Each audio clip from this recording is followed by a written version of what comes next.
Srimad Bhagavatam. On est toujours dans le premier chant, chapitre 15, verset 31. Om Namo Bhagavate Vasudevaya.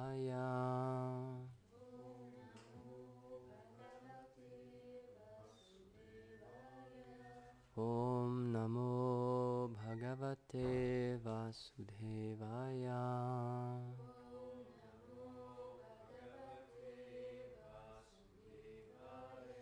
Om Namo Bhagavate Vasudevaya.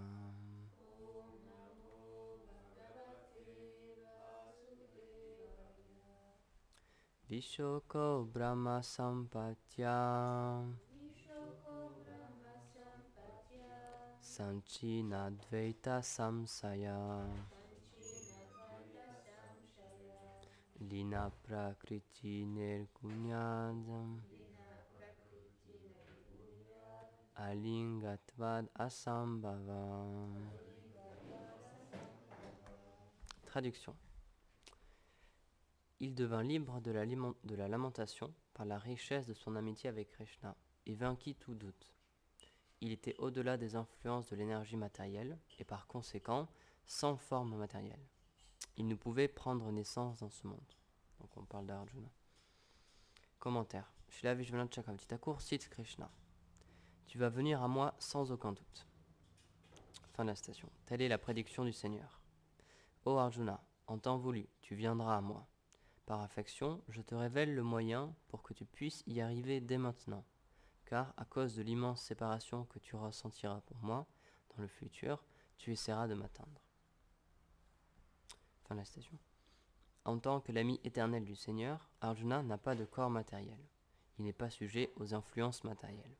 Bien qu'il semble naître, ceci est orchestré par l'énergie interne du Seigneur, afin de mettre en scène ses divertissements dans un univers particulier. Au-delà des univers matériels, il y a le monde spirituel. Et dans ce ciel spirituel, la planète la plus élevée est Goloka Vrindavan. Puis viennent les planètes intermédiaires ou Vaikunta.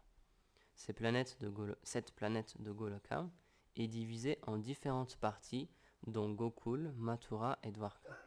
À Gokul réside éternellement le Seigneur originel, Krishna, et ses associés originels, qui se manifestent en des émanations plénières à Dwarka et dans les planètes Vaikunta. Puis, les associés du Seigneur se manifestent à nouveau dans le monde matériel pour devenir les demi-dieux principaux.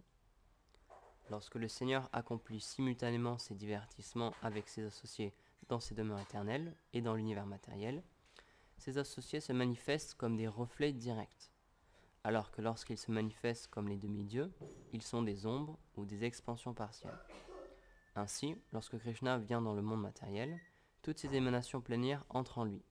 Similairement, lorsque ses associés de Gokul descendent avec lui, toutes leurs émanations plénières entrent en eux, ainsi que leurs expansions partielles qui sont les demi-dieux. Ceci est expliqué par Sanatana Goswami dans le Brihad Bhagavatamrita, chapitre 3. Donc citation du Brihad Bhagavatamrita. Lorsque les dévots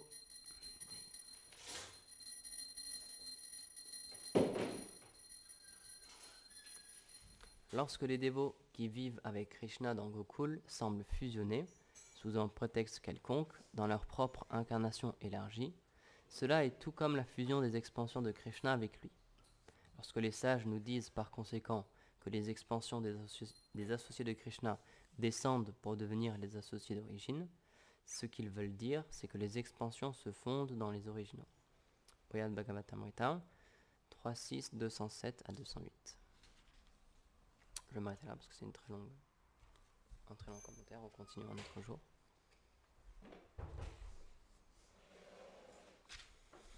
Om Gyanatimirandasya Gyanam Jalam Shalakaya Chakshurunmilitam Yena Tasmai Shri Gurave Namaha Shri Chaitanya Manobhishtam Stapitam Jena Bhutale Swayam Rupa Karamayam Dadati Svapadam Tikam He Krishna Karuna Sindhu Dinabandhu Jagatpate Gopesha Gopika Kanta Radha Kanta Namostute Tapta Kanchana Gaurangi Radhe Vrindavaneshwari Vrishabhanu Sutte Devi Pranamami Hari Priye Vrindaye Tulasi Devyaye Priyaye Keshavatsacha Krishna Bhakti Pradidevi Satyavatye Namo Namah Jaya Shri Krishna Chaitanya Prabhu Nityananda Shri Advaita Gadadhar Shivasari Gaura Bhakta Vrinda Hare Krishna Krishna Krishna Hare Hare Hare Rama Rama Rama Hare Hare Namam Vishnu Padaya Krishna Prishtaya Bhutale Shrimate Bhaktivedanta Swaminiti Namine Namaste Sarasvati Deve Gauravani Pracharine Nirvishesha Shunyavadi Paschatya Deshatarine Panchakalpatarubhyascha Kripa Sindhubhya Evacha Patitanam Pavanebhyo Vaishnavebhyo Namo Namah. Donc c'est un très très long commentaire, parce que c'est un sujet très complexe, qui demande beaucoup d'explications. La nature du Seigneur, de ses associés éternels, ses différentes formes. Donc là on a juste une petite description au début.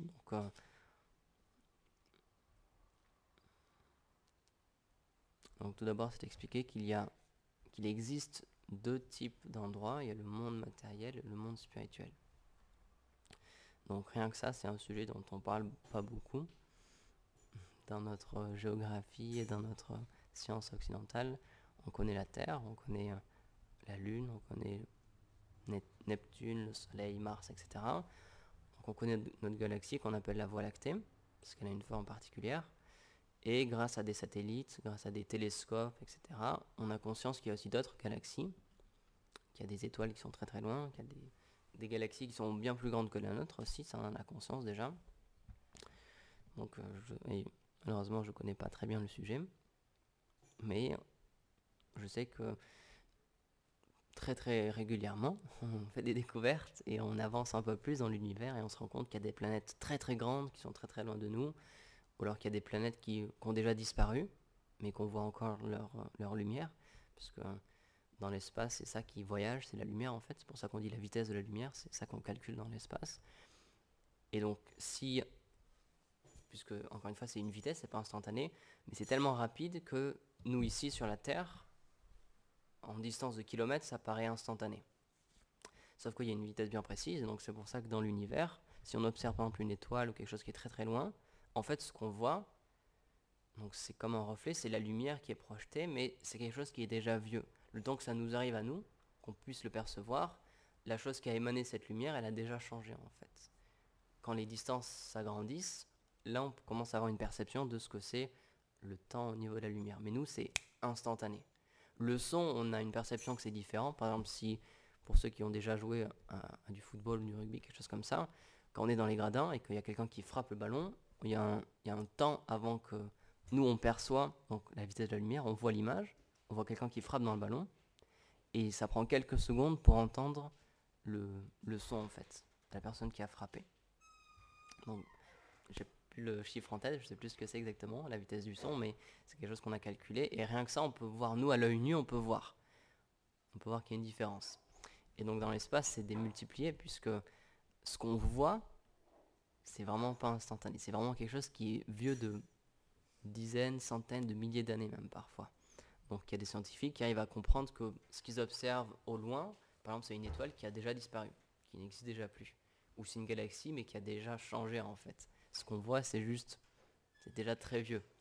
Et donc rien qu'à nous avec nos yeux, avec nos télescopes, avec nos bouts de verre qu'on arrive à mettre en place, on arrive à élargir notre champ de vision et voir un peu plus que la Terre. Mais en fait, les Védas nous expliquent qu'il y a bien plus que ça. Et donc, nous expliquent que notre univers à nous, c'est le plus petit de tous les univers, en fait. Il y a des univers qui existent qui sont beaucoup plus grands que le nôtre. Et donc, au-delà de ça, donc au-delà de ce que nous, on appelle notre univers et le monde matériel, c'est expliqué qu'il y a le monde spirituel. Donc, c'est une sphère totalement différente, où la matière est totalement différente, où toutes les règles sont différentes. Par exemple, les Védas nous expliquent que en fait, ce qu'on appelle la gravité dans notre monde à nous, la force de gravité, c'est la puissance d'Anantashesh en fait. C'est Anantashesh, le serpent divin, qui soutient l'univers, qui soutient les univers en fait sur sa tête, sur ses capuchons. Et ce qu'on appelle nous cette énergie-là, donc la force d'attraction, c'est lui qui la manifeste.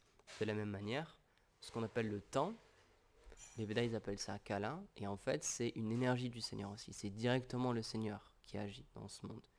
C'est pas différent de lui.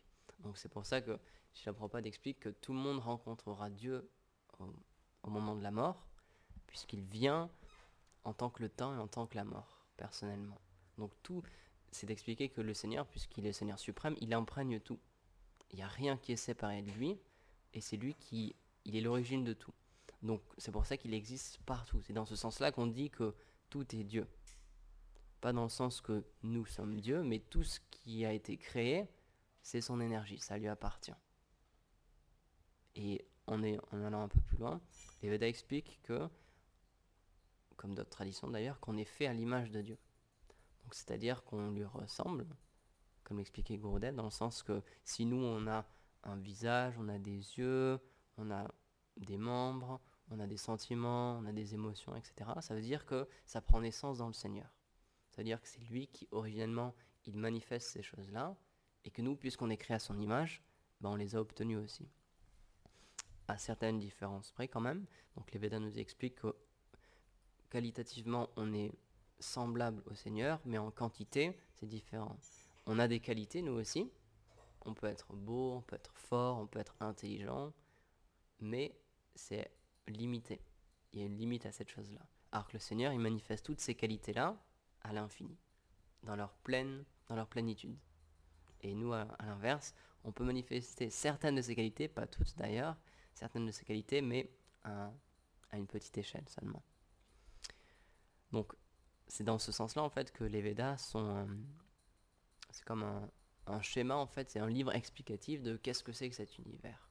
De la même manière que lorsqu'un inventeur, il crée quelque chose, au même temps où il crée sa machine ou son invention, il crée aussi un mode d'emploi. Il explique comment ça fonctionne. Et donc c'est pour ça que le Seigneur, il vient personnellement, où il met en pouvoir certaines personnes, pour pouvoir nous expliquer comment ce monde fonctionne, et pour pouvoir comprendre comment agir dans ce monde.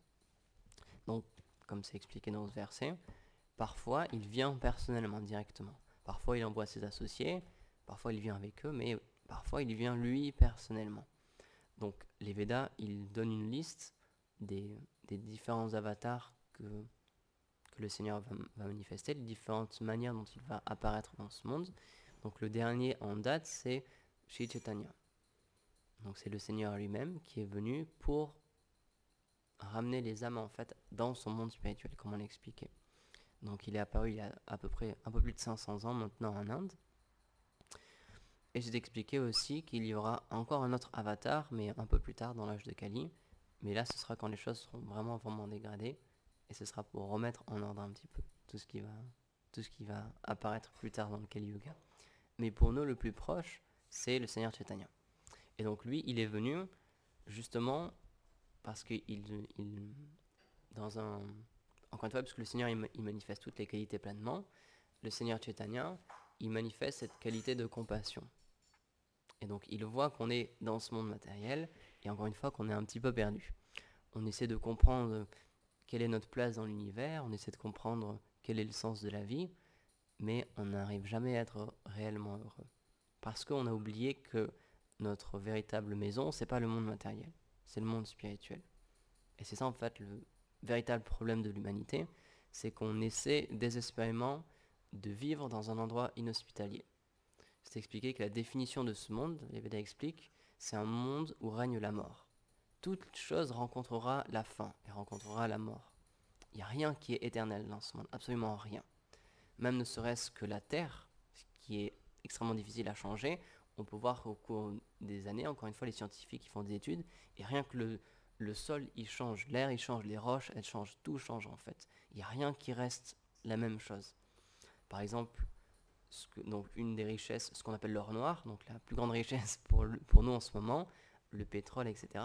Tout ça, en fait, c'est une modification avec le temps des éléments de la Terre. Et donc c'est pour ça qu'on en a des quantités limité, et c'est pour ça que c'est très très profond dans la Terre. On doit faire des puits qui font des dizaines de kilomètres pour pouvoir forer l'intérieur de la Terre, parce que ces choses-là sont des éléments en décomposition en fait, qui ensuite ont créé ce qu'on appelle des nappes et ce qu'on appelle du coup l'or noir. Mais ces choses-là, encore une fois, là on en a bien la preuve, c'est pas éternel. Et donc maintenant en ce moment le prix il augmente énormément. Là on a dépassé encore une fois les $100 je crois du baril. Donc ça faisait très longtemps qu'on n'avait pas, 2014 je crois qu'on n'avait pas dépassé ce prix-là, et ça va augmenter encore et encore. Et donc malheureusement dans ce monde c'est toujours comme ça. Toutes les ressources, tout est limité. La place est limitée, la Terre elle s'agrandit pas, elle reste toujours la Terre. Les ressources sont limitées, les ressources de la Terre, ce qu'elle nous donne c'est limité aussi. On creuse de plus en plus, on puise de plus en plus, mais ce sera toujours limité. Donc on essaie désespérément de vivre dans un monde qui n'est pas fait pour nous en fait. Et donc c'est pour ça que il y a certains scientifiques, il y a certaines personnes très riches qui aimeraient faire qu'on puisse vivre ailleurs que la Terre. Ils commencent à se rendre compte que ça va, il y a un truc qui cloche quand même, mais que on va arriver à la limite en fait au niveau de l'espace, de la nourriture, etc. Et donc il y a de plus en plus de projets où on essaie de trouver une solution pour pouvoir vivre sur Mars par exemple. Il y a déjà des tickets qui sont en vente, si je dis pas de bêtises, on peut acheter un ticket si vous voulez. Ça coûte un peu cher, mais c'est possible. Et parce que les gens ils commencent à comprendre qu'il y a quelque chose qui ne va pas. Il n'y a pas assez de place ici pour nous. Enfin, ils se rendent compte qu'il y a quelque chose qui ne va pas. Mais en fait, les Védas ils nous expliquent que ce qui ne va pas, c'est ce monde en fait. Tout court. On peut aller où on veut, sur la Lune, sur Mars, ce sera toujours le même problème. Et donc, le but des Védas, et pourquoi le Seigneur vient personnellement, c'est pour nous révéler cette chose-là. Pour nous réveiller, comme on explique. Pour nous dire, on pense que ce monde, il est pour nous, il est à nous. Mais en fait, il n'est pas fait pour qu'on y vive en étant heureux. C'est pas possible d'être heureux ici, puisque par définition, tout est régi par le temps, donc tout est régi par la mort. Il y aura une fin à toutes les choses. Même le bonheur qu'on peut avoir dans ce monde, encore une fois, il aura une fin.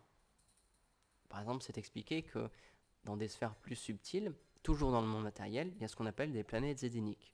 Donc c'est des endroits qui sont faits pour jouir d'un bonheur qui est 1000 fois supérieur à ce qu'on peut obtenir ici là sur la planète Terre. Et donc c'est une destination qu'on peut obtenir. Encore une fois, c'est expliqué dans les Védas pour ceux qui sont intéressés comment aller dans ces planètes-là, dans le monde matériel. Mais encore une fois, il nous explique bien quand même que ça reste dans le monde matériel, donc par définition, c'est limité. On peut y aller, mais on ne peut pas y rester tout le temps. Et la mort est présente quand même. Même si elle est vraiment très difficile à percevoir, puisque le temps de vie est tellement grand qu'on a l'impression qu'on ne va jamais mourir. Il n'y a pas de maladie, etc. Il n'y a pas de moustiques qui nous embêtent, etc. C'est beaucoup plus facile de jouir de la vie, mais il y aura quand même une fin. Et donc, les Védas nous expliquent tout ça en long, en large et en travers. Ils nous expliquent tout ce qui existe dans ce monde matériel, tous les planètes, comment ça marche, etc. Tous les différents endroits où on peut aller dans ce monde matériel. Il y a une carte vraiment qui est donnée. Mais la conclusion, c'est que dans chaque endroit, il y a toujours un problème. Il y a toujours quelque chose qui manque. Il y aura toujours une fin. Il y aura toujours la mort qui nous attend. Elle pourra prendre plus ou moins de temps à venir nous chercher, mais elle viendra toujours. Donc nous, ici sur la Terre, on a une vie à peu près médiane par rapport au monde matériel, c'est-à-dire qu'on vit à peu près 100 ans, plus ou moins. Dans les planètes supérieures, on vit beaucoup plus que ça, mais encore une fois, la mort, elle nous attend. Donc les Védas, ils viennent nous enseigner qu'il y a autre chose que ça. Il y a le monde matériel, mais il y a aussi, comme l'explique ce verset, le monde spirituel. Et donc là, c'est un monde, et c'est expliqué en fait, notre monde à nous, c'est un reflet de ce monde spirituel. Donc toutes les choses qui existent dans ce monde, c'est un reflet perverti, comme un reflet sur l'eau, de ce qui existe dans ce monde-là. Donc de la même manière qu'un reflet, il n'est pas tangible, et on ne peut pas obtenir de satisfaction avec un reflet, si on essaie d'attraper quelque chose dans l'eau, bah, c'est juste un reflet. On ne pourra rien obtenir de ça en fait, c'est comme un mirage.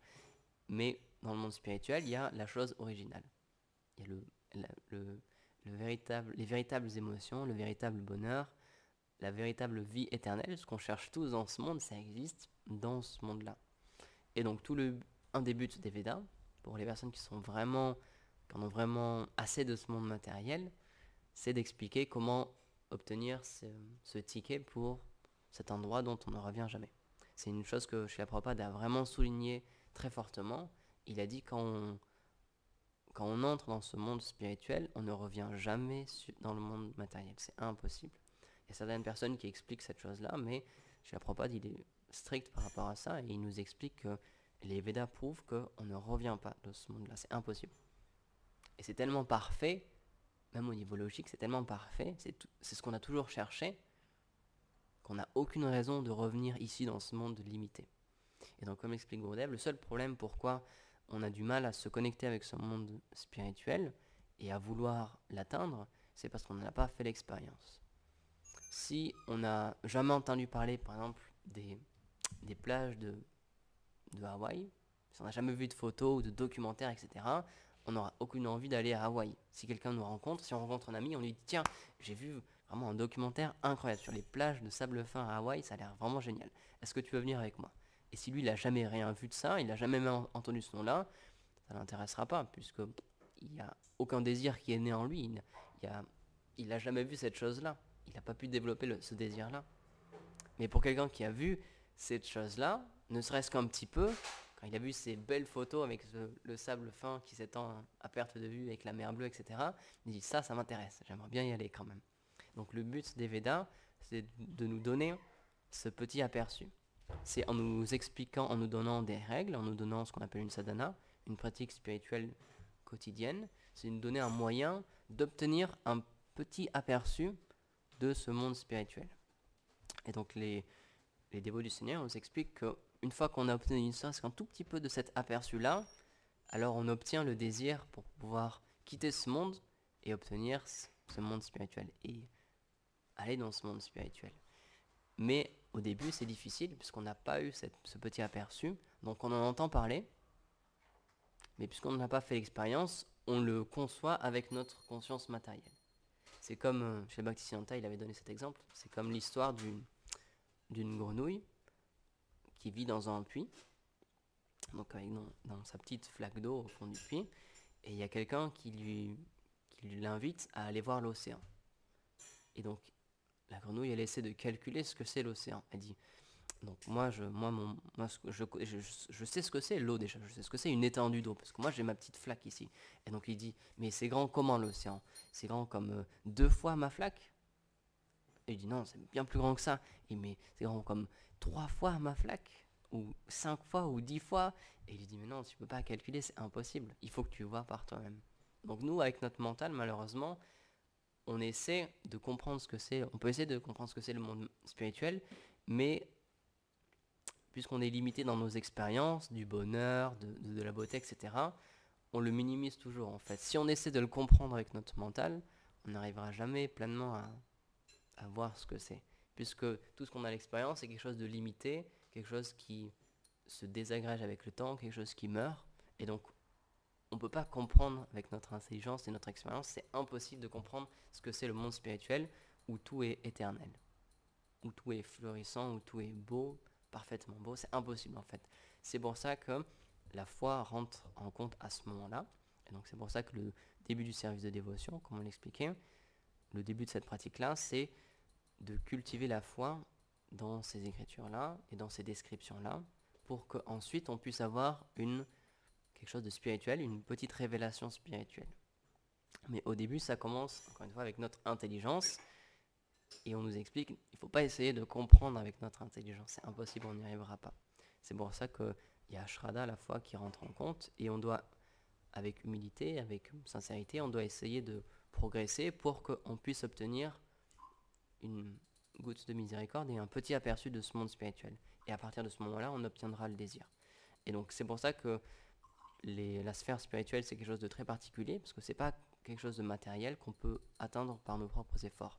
Encore une fois, ça va vraiment à l'inverse complet de tout ce qu'on a pu faire l'expérience jusque-là, parce que dans notre monde à nous, si on veut obtenir une situation meilleure, quelque chose de plus, c'est par nos propres efforts.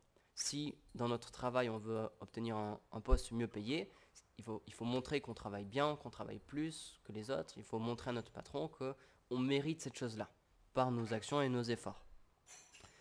Si on veut apprendre une langue, si on reste assis dans notre lit, ça ne va pas marcher tout seul. Il faut faire un effort, il faut prendre un livre, il faut se qualifier, etc. Il faut cultiver cette chose-là, faire marcher notre intelligence, notre mémoire, etc.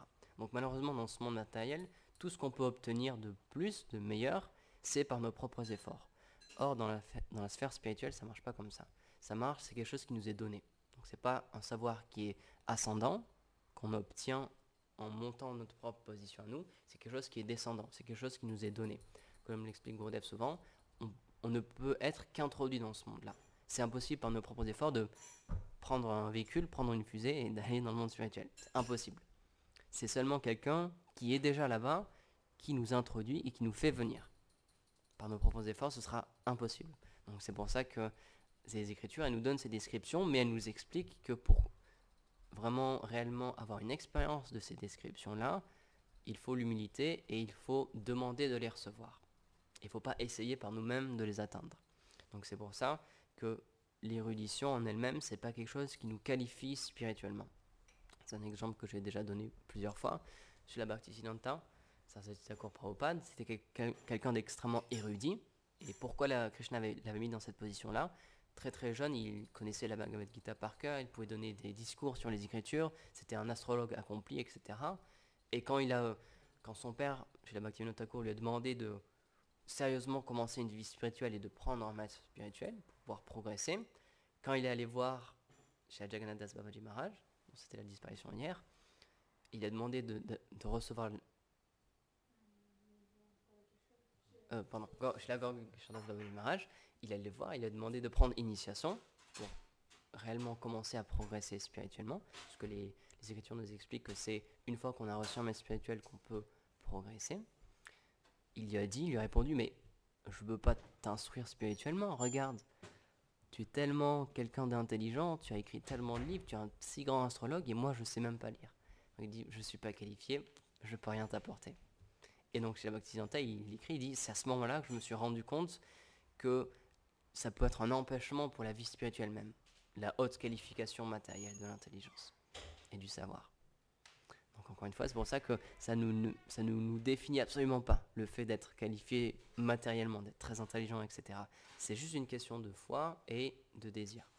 Donc c'est pour ça que le Seigneur vient, d'âge en âge, il prend différentes formes, sous différents avatars, il vient dans ce monde pour nous enseigner comment obtenir ce ticket-là et pour nous donner envie, en fait, pour faire naître en nous le désir de retrouver la maison pour laquelle on est fait. C'est encore une fois, pourquoi toutes ces histoires, elles sont données aussi dans le Bhagavatam, où il y a tellement de malheurs, tellement de guerres, etc., c'est que ce monde matériel, on ne trouvera jamais la satisfaction. Et notre réelle place, elle se trouve dans le monde spirituel. Et donc le but des Védas, des Écritures et des personnes saintes, c'est de nous diriger vers ce monde spirituel. Donc voilà, je vais m'arrêter ici. Est-ce qu'il y a des questions, des commentaires? Jai Srimad Bhagavatam ki jai. Srila Prabhupada ki jai.